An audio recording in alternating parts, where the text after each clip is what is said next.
At what point do you usually start seeing businesses realize the game has changed? Jerry, I want to start with you, if that's all right. Sure. So it's really quick. You want to just is getting at their peak end. I mean, one of my clients a couple of months ago calls me up and says, if I don't fix this, I'm going to have a heart attack within the next 6 months, So what's that telling you? It tells you that it's just these particular people are just consuming way too much information, right? So they need to start building out that org chart and bring in those new leaders who they can start passing those outcomes and decisions to as well. That's great. Thank you. Ricky, from your perspective. Yeah, Michael, thanks for asking. Honestly, they usually start noticing when, just like as you said, they have vendors, they have families, they have different advisors that are all getting involved, and it's no longer just a conversation over the dinner table or over Sunday dinner. It's now board meetings and scheduled appointments into the future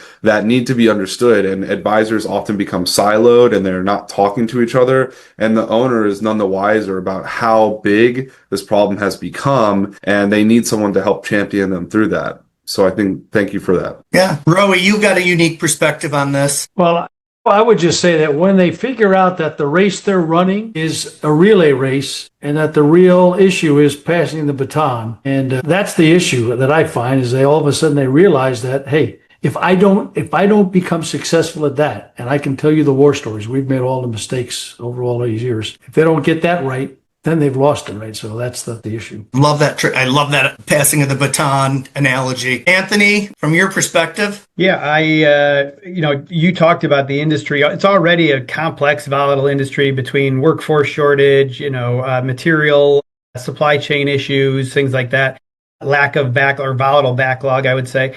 On top of that, they kind of become the dog that caught the car. In other words, like they become a victim of their own success and their systems start failing them. And they feel like the theme that I think you're hearing from other people as well is like they're starting to feel like instead of them running the business is running them. And so what worked at a certain level up to this point now starts failing them, and they're at a crossroad and they're torn in a lot of different directions.